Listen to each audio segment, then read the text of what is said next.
Hello दोस्तों, आज हम शुरू करने जा रहे हैं दिल्ली पुलिस कांस्टेबल की जो वैकेंसी आने वाली है उनकी मैथ की सीरीज़। और इसी तरह हम जीके और रीजनिंग की सीरीज़ भी शुरू करेंगे। तो आज ये मैथ की पहली क्लास है हमारी, जिसमें हम जो है मैथ के प्रीवियस ईयर क्वेश्चन को डिस्कस करेंगे जो 2020 में हुए हैं। ये जो है 3 दिसंबर पहली शिफ्ट के क्वेश्चन है जो मैंने इस शिफ्ट में लिए हैं, और इन्हीं से मैं आपके कॉन्सेप्ट क्लियर करूंगा और साथ ही साथ आपका एग्जाम में मैथ में स्कोर करने में आपकी हेल्प करने की पूरी कोशिश करूंगा। तो चलिए शुरू करते हैं। आज की क्लास का हमारा जो पहला क्वेश्चन है वो है दो संख्याएं x और y एक संख्या z के 18% और 30% है। पहले आप सवाल को यहीं तक पढ़े, ठीक है। ये क्या कह रहा है, दो संख्याएं हैं x और y, वो एक संख्या z के 18 और 30% के बराबर है। बड़ा सिंपल बात कह रहा है, बस थोड़ी घुमा रखिए। आप मानो z आपने माना 100 है, z क्या है 100 है, तो y क्या है, y उसका 30% है, 100 का 30% 30, और x क्या है, x उसका है 18%। ये सिंपल सी बात इसने कही है। उसके बाद देखिए संख्या x का y निकटतम पूर्णांक तक कितना प्रतिशत है, यानी हमें नियरेस्ट बताना है। x जो है y, x का संख्या y निकटतम पूर्णांक क्या है, यानी कि y जो है x से कितना अधिक है या कितना अधिक है टोटल, ठीक है। तो 18 से x से कंपेयर किया है तो ये नीचे, यानी कि हमसे ये पूछा है x y, ये हमसे पूछा गया है। तो इसमें हम क्या करेंगे, ये यहाँ पर हो जाएगा 30/18 गुना 100। तो आप इसे सोल्व कर लीजिए। ये किससे हो जाएगा, 6 तिये 18, 6 पंजे, और ये आ गया 500/3। तो ये किससे जा रहा है, 3 एकम 3, 2 3 6 18, 2 3 6 18, 2 3 6। अभी ऐसे ही जाता रहेगा। हमसे पूछा निकटतम पूर्णांक, तो हमारा निकटतम क्या रहा है, ये 5 से ऊपर है तो 167% हमारा आंसर है, और ये दूसरा हमारा, ठीक है। बड़ा ही सिंपल है, बड़े ही प्यार से हम चीज़ों को समझेंगे, ठीक है। आपको कोई डाउट हो आप मुझे बता सकते हैं। चलिए अब आगे देखते हैं। दो संख्याओं का लघुत्तम समावर्तक यानी कि एलसीएम 252 है और उनका महत्तम समावर्तक 12 है, यानी एचसीएफ 12 है। तो संख्याओं के बीच का अंतर 48 है।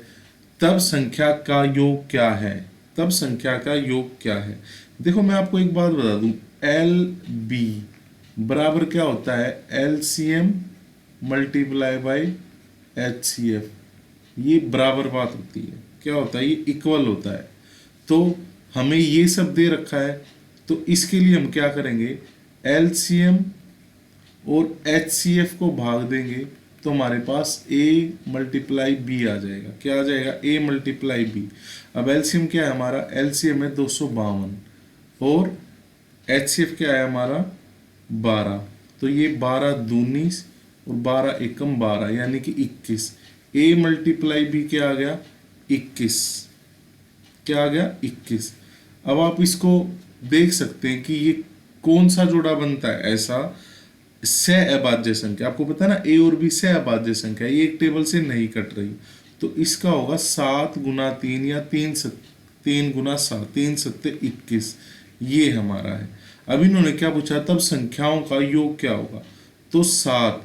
ये क्या है, सहअभाज्य संख्या है, और ए और बी में क्या छिपा होता है, एचसीएफ भी छुपा होता है। एचसीएफ तो हमने यहाँ कट कर दिया था, तो 12 सत्ते 84, ये हो गया ए, ये बी, 12 तिया 36। आप ए और बी किसी को मत, क्योंकि हमें किसी ने लिख नहीं रखा कि ए बड़ा है या बी छोटा है, कुछ नहीं लिख रखा, ठीक है ना। तो हमने अपने अकॉर्डिंग ए और बी ये आ गया। तो 84 और 36 क्या आएगा 0 9, ये आ गया हमारा 120। क्या ऑप्शन में है 120, ये रहा, ये हमारा आंसर है। चलिए नेक्स्ट सवाल देखते हैं। ये भी बड़ा ही अच्छा सवाल है। 3 साझेदार ए बी और सी 2,21,000 रुपये को आपस में इस तरह से विभाजित करते हैं कि यदि 2,000 रुपये, 3,000 रुपये, 4,000 रुपये को क्रमशः ए बी और सी से प्राप्त धनराशि से निकाल दिया जाता है तो धनराशि का हिस्सा 11, 18, 24 के अनुपात में प्राप्त करते हैं। तो बी की कितनी धनराशि। पहले आप सवाल को समझिए, ये इतना बड़ा सवाल है नहीं जितना इन्होंने दिखाया। ये कह रहे हैं कि 2,21,000 रुपये थे, वो हमने 3 लोगों में क्या कर दिया, बांट दिया। ठीक है, और बांटने के बाद हमने क्या किया, ए से 2,000 रुपये वापस ले लिए, 3 से 2,000, बी से 3,000 ले लिए और सी से 4,000 ले लिए। यानी कुल मिला के हमने 2 और 3, 5 और 4, 9,000 रुपये हमें वापस ले लिए। और इसके बाद जो रेशो आता है वो ये है, 9,000 रुपये हमने वापस ले लिए, यानी टोटल में से 9,000 घटाएंगे तो 2,12,000 रुपये बनेंगे, ये बचे। और उन्हीं का देखो रेशो, ये क्या कहा इन्होंने, देखो ये रहा, निकाल दिया जाता है तो धनराशि का हिस्सा ये बचता है। तो ये कितना है, ये है 2 और एक 3 और एक 4 और ये 53, यानी 53, यानी कि ये जो बचा हुआ पैसा ये 53 के बराबर है। तो यहाँ से हम 1 की वैल्यू निकाल लेंगे, तो ये 53 किसके उसमें आता है, देखिए आप, 53 नहीं सॉरी, ये बनेगा 8 9, हाँ 53, ठीक है ना। तो हम इसको कर लेंगे, ठीक है ना। आपकी बात समझ में आई। ए और बी से, ए बी सी से पैसा छीन लिया गया है, ले लिया गया है वापस, क्या कर लिया गया है, वापस ले लिया गया है। तो इसीलिए क्या हुआ, इसीलिए उनके 9,000 रुपये हमने उसमें से माइनस कर दिया, ठीक है ना, उससे माइनस कर दिया। तो माइनस कर दिया तो क्या हुआ, तो हमारे पास ये बच गया और ये 53 है। अब आप ये देखो, अब हमें 1 की वैल्यू निकालनी है, तो 53 212 या 2,12,000, 53 चौक, ये इकाई का अंक देख रहे हैं हम, यहाँ से देख रहे हैं, 53 चौक 12, 53 चौक देखते हैं क्या होता है, 4 3 12, 4 पंजे 20 और 1 21, आ गया भाई 200। ये यानी कि 4 पे कट रहा है, किस पे कट रहा है, 4 पे। अब आप कहोगे मैंने कैसे पता किया, आप देखिए 200, जीरो को छोड़ दो फिलहाल, आप 3 की टेबल में 2 कितने पे आता है, 4 पे आता है, तो आप इसे 4 से पूरे को मल्टीप्लाई करके देखो तो ये आ गया। तो 4,000, 1 की वैल्यू 4,000 है। इसने पूछा बी को कितनी राशि प्राप्त होती है, तो 18 चौक, 18 चौक कितना होता है भाई, 18 चौक होता है 72, ठीक है, 72,000 रुपये बी को प्राप्त होते हैं। लेकिन क्या वाकई में 72,000 रुपये बी को प्राप्त होते हैं? अब इसमें 2 आंसर दिए हुए हैं, बी को कितनी धनराशि प्राप्त होती है, तो उसको इसके अकॉर्डिंग 72,000 रुपये प्राप्त होती है, तो हमारा आंसर 72,000 हो जाएगा। अगर इसमें पूछा होता कि बी को पहले या शुरुआत में कितनी धनराशि प्राप्त हुई, तो आप क्या करते, तो हम 75,000 आंसर लगाते। तो बी को कितनी धनराशि प्राप्त हुई, अब इसमें ऐसा नहीं दिया पहले या अब, तो अगर देता होता अब तो आता 72,000 आंसर, और पहले देता होता तो आता 75,000 आंसर। लेकिन इसने खाली लिखा है बी को कितनी धनराशि प्राप्त होती है, तो हम इसको शुरू में मानेंगे, तो शुरू के अकॉर्डिंग हमारा जो आंसर है वो हो जाएगा 75,000 रुपये, क्योंकि 72,000 रुपये उसे अभी के अकॉर्डिंग है और 3,000 रुपये ये पहले भी तो मिले थे ना, तो इसीलिए हो गया 75,000। चलिए नेक्स्ट देखते हैं। नेक्स्ट क्वेश्चन है, एक धात्विक चादर 28 सेंटीमीटर गुना 16 सेंटीमीटर के आयामों के साथ आयताकार आकार की है।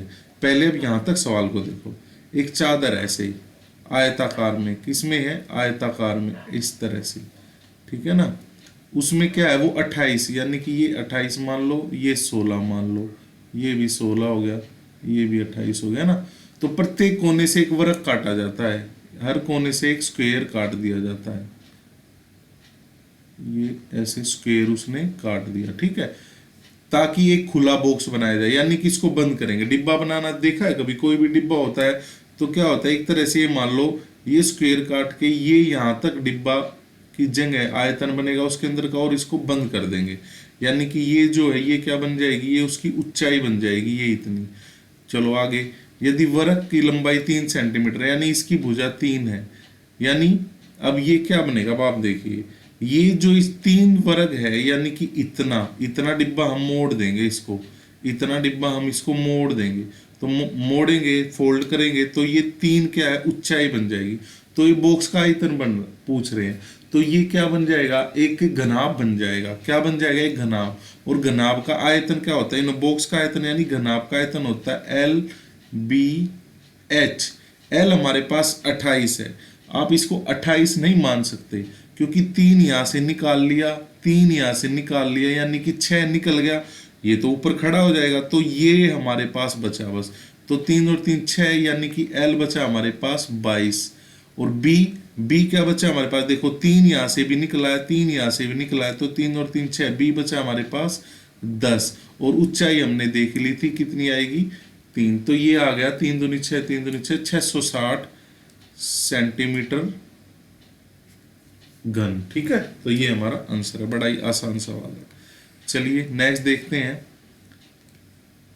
एक शर्ट का अंकित मूल्य 1824 रुपये है। शर्ट को 18% की छूट पर बेचा जाता है। यदि लाभ प्रतिशत 14% है तो शर्ट का क्रय मूल्य क्या होगा। देखिए सवाल मैथ सारा सेम है। आप चाहें तो मैंने DSSB के एग्जाम्स की एक सीरीज चलाई हुई है, उसमें भी सेम क्वेश्चन है। थोड़ा सा बल्कि आप उसको भी करोगे तो आपकी मैथ में और अच्छी तैयारी होगी, तो उस पर भी थोड़ा ध्यान दें, उसको भी आप देख सकते हैं। ठीक है, तो अभी सवाल को देखिए। ये कह रहा है एक MRP प्राइस जो था उस पर 18,224 है। क्या है 18,224। अब मैं इस सवाल को एक साथ करना बताऊंगा आपको। अब वो क्या करता है, उस पर 18% की छूट दे देता है, यानी को बेचता कितने में, उसको 82 रुपये में 82% पे बेचता है, यानी कि ये। अब ये हो गया इतना सवाल। अब वो कह रहा है उस पर 14% का लाभ कमाता है, यानी कि 114 रुपये उस पर कमाना भी चाहता है, यानी कि ये हो गया 100। तो हमें क्या बताना है, हमें सॉरी ये नहीं होगा, 1 मिनट। उसने पूछा है कि वो क्रय मूल्य क्या है, उसने कितने में खरीदी। मैं आपको शुरू से ही करके दिखाता हूँ इसको, यहाँ पे आपको टफ पड़ जाएगा। तो ये देखिए, अब आप वैसे मैं यहाँ पे छोटी बता दूँ, तो वो क्या करता है, उसको 114 में वो सेल करता है, और क्रय मूल्य क्या है 100। देखो ये सवाल, 2 सवाल मैंने एक साथ कर दिए। MRP ये था, उसके बाद ये जो इसका आंसर आएगा मल्टीप्लाई करके वो सेलिंग प्राइस है। सेलिंग प्राइस में उसका प्रॉफिट इन्वॉल्व है, इसीलिए 114 नीचे आ गया, 100 ऊपर आ गया। अब आप इसको सोल्व कर ले, 0 से 0, और ये 114 और ये 4 एकम 4 और 5 और 57, ये कट गया। और अब ये 57, 19 की टेबल में तो 19 दिया 57, और ये 19, इसको भी काट के देख ले, ये 19 से कितने पे कट रहा है, ये कटेगा 19 निम्मा, है ना। 19 निम्मा कितना होता है, 172 होता है। कितना होता है, सॉरी 171 होता है ना। तो और बचे कितने, बचे कितने 171, 114, और 19 छिक्का 114 होता है, तो ये आ गया 96। अब फिर चला जाएगा ये 3 दूनी, 3 तिया 3 दूनी, तो 32 और 41, 32 और 41 को गुना करेंगे तो 32, 4 दूनी 8, 4 तिये 12, 2 1 3 1, ये आ गया। यानी कि MRP क्या है उसकी 1312 रुपये। अब इसी में मैं आपको एक सवाल और समझाता हूँ। वो क्या कई बार देगा आपको 1312 रुपये, हो गया भाई 1312 रुपये हैं, उस पर वो 114% का लाभ कमाता है, मतलब 14% का लाभ कमाना चाहता है, यानी 14% बेचेगा। फिर वो उसके ऊपर 18% की छूट भी देगा, यानी कि वो उसका जो SP है वो 82 के बराबर हो जाएगा। और इसको आप सोल्व करोगे तो ये आंसर आएगा। ये सवाल इस तरीके से उल्टा करके भी आपसे पूछ सकता है, तो इस तरह भी इस सवाल को आप तैयार कर सकते हैं। बाकी हमारे साथ जुड़े रहिए, आपको हर टाइप के हर सवाल करवाऊंगा मैं, चिंता ना करें। चलिए, एक निश्चित धनराशि पर 2/3 वर्ष के, 1 मिनट भाई क्या हो गया, वर्ष के 15% वार्षिक की दर से चक्रवृद्धि ब्याज 9,095 रुपये, यानी CI दिया हुआ है आपको। CI क्या है, 9,095 रुपये। क्या है, 9,095 रुपये। जब ब्याज की गणना वार्षिक की जाती है तो मूलधन बताएं। अब आप एक बार बताइए, वो 15% पहले साल ले रहा है, 15% दूसरे साल ले रहा है ना। उसके बाद क्या होता है, उसके बाद 2/3 साल के लिए 15% है, 2/3 साल के लिए, 2/3 साल के लिए, यानी कि 10%, यानी तीसरा जो साल है पूरा नहीं है, यानी उसमें वो 10% ब्याज ले रहा है। अब मैं आपको ये रेशियो मेथड से करना बताऊंगा। 15 को ये परसेंट है तो बटे में 100 आ जाएगा, इसके भी 100 आ जाएगा, इसके भी ये बात बराबरी है, तो ये आ जाएगा 3/20, 3/20, ये आ जाएगा 1/10। यानी पहले साल क्या करता है वो 20 रुपए पे 23 रुपए कमा लेता है, यानी 3 रुपए ब्याज। अगले साल भी क्या करता है 20 रुपए पे 23 रुपए कमा लेता है, यानी कि 3 रुपए ब्याज। उससे नेक्स्ट ईयर क्या करता है 10 रुपए पे 1 रुपया कहना है, यानी कि ये ब्याज। अब आप क्या करते हैं, इन सब को कर दें मल्टीप्लाई, समझते जाइए आप। ये तो हमारा क्या रहेगा, ये रहेगा हमारा प्रिंसिपल और ये रहेगा हमारा अमाउंट, और पी ए माइनस पी करेंगे तो हमारा सी आई आ जाएगा। अब देखिए ये बन गया 20,400 और ये 4,000, ये बन गया 4,000 अनुपात ये कितना 23 का स्क्वायर होता है 3 3 9 529 कितना होता है भाई, ये होता है 529 और 11 से गुना करेंगे तो 529 9 9 और 11 1 5 7 8 और 5, ये आ गया 5,819। अब आप इसमें से घटाएंगे तो क्या आ जाएगा 1,819 रुपये उसका सी आई है। क्या है सी आई। आया ये मेथड समझ में, आप और भी सवाल प्रैक्टिस करना, इससे बड़ा इजी मेथड है ये, ठीक है। तो ये आ गया, लेकिन एक्चुअल में आपका सी आई कितना है, आपका सी आई तो ये है, और आपको क्या बताना है मूलधन बताना है। आपका मूलधन आया है 4,000 रुपये, हमें एक्चुअल मूलधन निकालना है। तो क्या हो जाएगा, इसको सोल्व कैसे करेंगे, मैं थोड़ा ऊपर कर लेता हूँ, इसको सोल्व कैसे करेंगे, ये हो जाएगा 9,094 रुपये, 94 क्या है 95 भाई, ये जरूर ध्यान दिया करें। 9,095 रुपये भाग 1,819 रुपये, और फिर जो भी आपका मूलधन आपके अकॉर्डिंग आया था। तो अब इसको आप देख लो ये किस पहाड़े से जा रहा है, ये मेरे हिसाब से इसी को देखो 5 निम 45, अभी जैसे मैंने पहले करके दिखाया था यहाँ 5 आ रहा है, तो इसको एक बार 5 से ही गुना करके ना देख लो, 5 निम 45, 4 5 एकम 5 9 5 अट्ठे 40, और ये गया भाई 5 पे, अपनी होगी कैलकुलेशन खत्म, 5 चौक 20, यानी 20,000 हमारा आंसर आ गया। क्या आ गया 20,000 हमारा आंसर, और ये रहा हमारा 20,000, ठीक है। चलिए नेक्स्ट सवाल देखते हैं क्या है। दो क्रमागत सम संख्याओं का गुणनफल क्या है जिनके वर्गों का अंतर 84 है। ये भी मैं आपको बढ़िया ट्रिक से बताऊंगा। दो क्रमागत सम संख्याएं हैं, यानी एक संख्या a है, एक संख्या a है तो दूसरी क्या है a प्लस 2 है, और इनका क्या किया गया, इनको किया गया है वर्ग, इनका किया गया स्क्वायर। अब उनको माइनस किया गया, यानी कि इसी में से a प्लस 2 स्क्वायर, इसमें से माइनस की गई होगी चीज माइनस a, इस तरह होगा, और आंसर क्या आया 84। तो हमें क्या करना है, हमें कोई नंबर ऐसा देखना है जिसमें 84 आ जाए स्क्वायर करने से। देखो मेरे हिसाब से तो है ना 22 का जो स्क्वायर रूट होता है वो 484 होता है, और माइनस ये प्लस है, तो यानी कि यहाँ पे हमने क्या किया है 20 प्लस 2 किया है, a हमने माना है 20 और ये हमने माना है 22। अब आप इसको करके देख लो, सेटिस्फाई हो रहा है, ठीक है, वरना फिर कुछ और देखेंगे। आपको स्क्वायर रूट एक बात ध्यान रख ले, मैथ में अगर आपको अच्छे नंबर चाहिए, आपको जो वर्ग है जो स्क्वायर है वो आपको कम से कम 30 तक याद होने चाहिए। तो ये 20 का आ जाएगा 484, और ये आ जाएगा 400, ये आ गया 84, ये सेटिस्फाई कर गया भाई।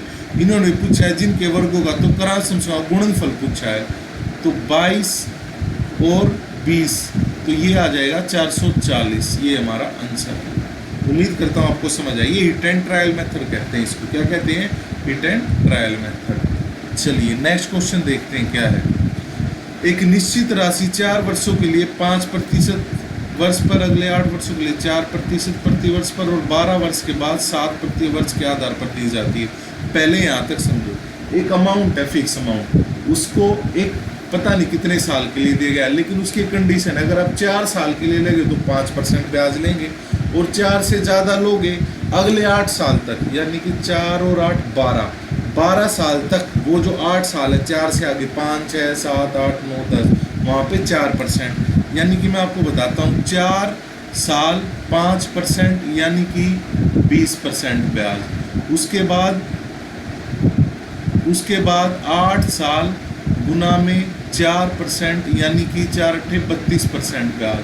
और अगर आप 12 साल के बाद ले रहे हो, उसके बाद चाहे आप 100 साल के ले लो, वो आपका होगा 7% ब्याज।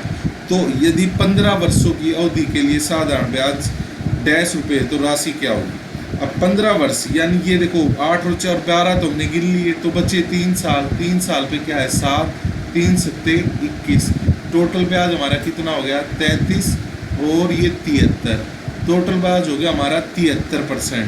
और उसकी वैल्यू क्या दी गई हमें सवाल में 43,800 रुपये।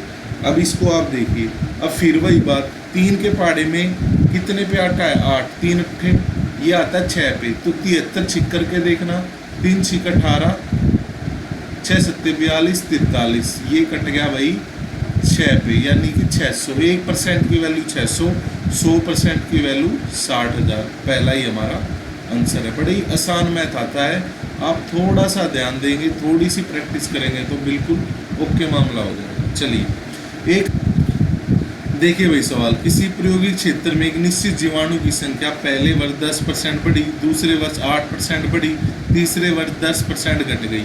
यदि वर्तमान में इस प्रायोगिक क्षेत्र में जीवाणु की संख्या 21,384 है तो आरंभ में जीवाणु की संख्या क्या थी? हमने मारा आरंभ में जीवाणु x थे, पहले वर्ष क्या हुआ वो 110 हो गया, यानी 10% बढ़ा तो 110 हो गया। दूसरे वर्ष 8% बढ़ा तो यानी कि 108 हो गया। और तीसरे वर्ष क्या हुआ 10% घट गया तो 90 हो गया। और and in the end result क्या रहा वो 21,384 हो गया वो जीवाणु। अब इसको हम सोल्व कर लेंगे, 1 0 से 1 0, 1 0 से 1 0 यहाँ पे कट गई। अब इसको हम 9 पहले 3 से काटते हैं, 3 तिया 9, 3 सत्ते 21, 3 एकम 3, 3 दूनी 6, 3 अट्ठे 24। फिर कटेगा ये 3 से, 3 दूनी 6, 3 तिया 9, 3 तिया 9, 2 3 सत्ते 21, 3 छिक 18। अब ये 11 से कट जाएगा, 11 दूनी 22 और 11 एकम 11 और 11 216। अब ये देखो भाई 108 दूनी कट रहा है ये भाई, देखो 8 दूनी 16 और 2 एकम 2, 2 पे कटेगा ये।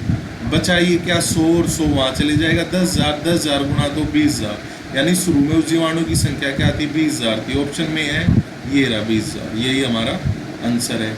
नेक्स्ट सवाल देखते हैं भाई, 25 महिलाएं 60 दिन में काम कर सकती हैं। काम शुरू होने के कितने दिन के बाद 15 और महिलाओं को उनके साथ शामिल होना चाहिए जिससे 45 दिनों में काम पूरा किया जा सके? जिससे क्या हो 45 दिन में काम पूरा किया सके। अब 25 महिलाएं पूरा काम करती हैं 60 दिन में, यानी कि टोटल काम कितना है 25 से 150, 1500, टोटल काम है 1500। भी कह रहा 15 और महिलाओं को उनके साथ काम हमें 45 दिन में ख़त्म करना है। अब 45 दिन में 25 महिलाएं तो ख़त्म नहीं करेंगी, तो 25 गुना 45 ये काम वो 45 दिन में ये लेडीज कर पाएंगी। तो कितना आएगा 25 पंजे 125, 1200 एक ये आ जाएगा, 25 चौका 112, यानी 11-25 वो काम कर पाएंगी। इसको घटाएंगे तो क्या बचेगा 5 9 7 4 3 375 काम बचेगा। ये 375 जो काम बचेगा ये कौन करेगा? ये 15 लेडीजें करेंगी। कितने दिन में कर पाएंगी? ये करेंगी 15 दूनी 30, 15 पंजे 50, ये करेंगी 25 दिन में। अगर ये 25 दिन में करेंगी तो इनको हमने कितने दिन हमें काम खत्म करना है 45 दिन में। 45 दिन में ये 25 औरतें तो अपना काम करती रहेंगी 1125, लेकिन ये 25 दिन लेंगी इतना काम करने में 15 औरतें। तो हमें इसको कब बुलाना है 45 दिन में काम खत्म करना है। तो 45 माइनस 25, 20 दिन पूरे होते ही 21वें दिन हमें इसको न्योता दे देना है कि भाई 15 लेडीज और बुलाओ, काम 45 दिन में खत्म करना है। तो 20 हमारा आंसर है।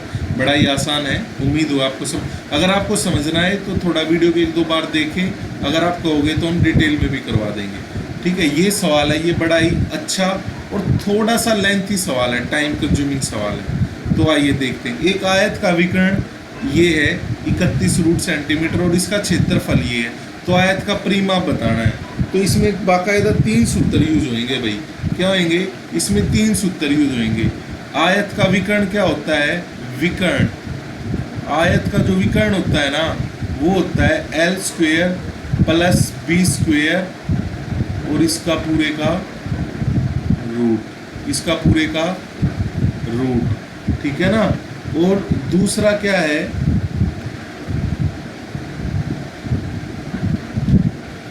दूसरा इसमें क्या दिया है, क्षेत्रफल। क्षेत्रफल का क्या सूत्र होता है, एल मल्टीप्लाई बी। तीसरा क्या दिया हुआ है, परिमाप। परिमाप क्या होता है, 2l प्लस बी, और यही हमें फाइंड करना है।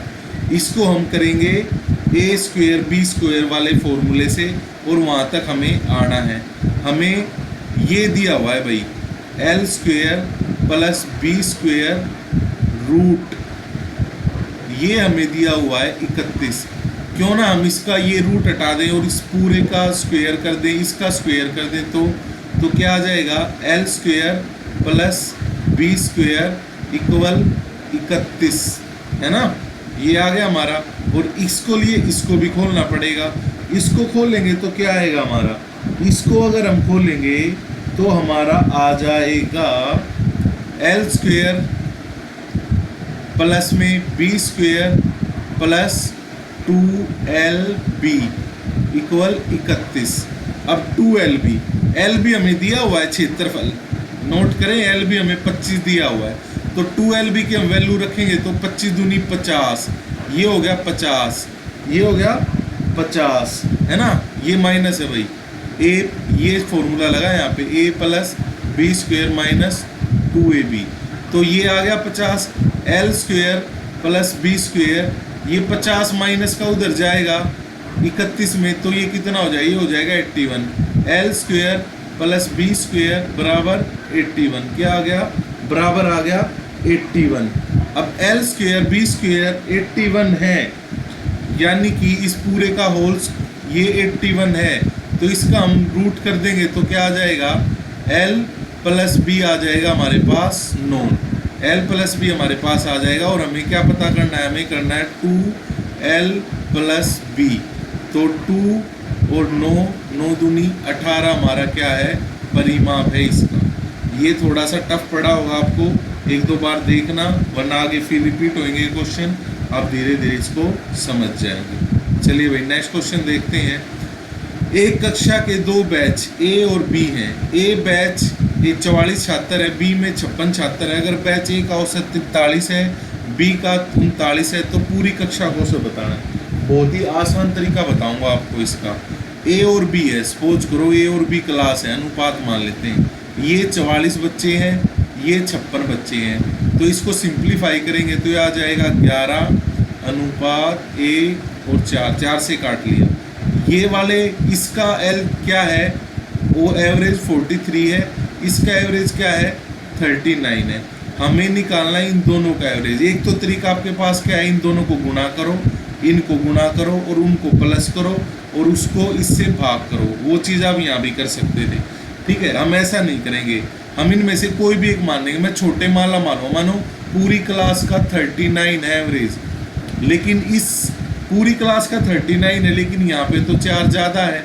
4 ज़्यादा है, कितने बच्चों का ज़्यादा है, 11 का ज़्यादा है, यानी कि 44 हम प्लस करेंगे, लेकिन वो टोटल बच्चों में बांट के करेंगे, क्योंकि ये हमने टोटल बच्चों का माना था।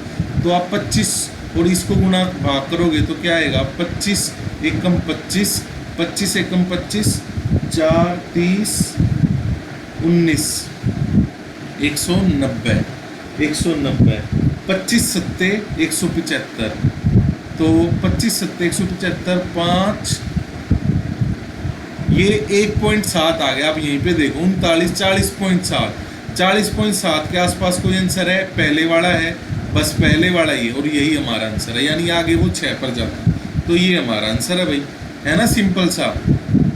या तो आप ये कर सकते थे भाई 44 गुना 43 करते, फिर इनका आंसर आता 56 गुना 39 करते, उसका आंसर आता, उनको प्लस करते, फिर उसको 100 से भाग करते, तब ये जाके आंसर आता। तो उससे अच्छा ये, धीरे धीरे सीख जाएंगे, डरना मत। नेक्स्ट क्वेश्चन, नेक्स्ट क्वेश्चन भाई बड़ा ही आसान क्वेश्चन। 5 लीटर का 195 मिलीलीटर कितना दशमलव।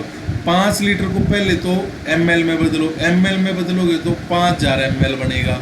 अब ये पूछ रहा है इसका कितना दशमलव है, तो 195 बटे में 5000, तो ये 5 एकम 5 यानी 1000, और ये 5 ये 15, 5 निम 45, तो दशमलव में लोगे तो 0.39 हमारा आंसर है। वो कहाँ पर है, ये भी नहीं है, ये हमारा आंसर। तो ये थी आज की हमारी क्लास।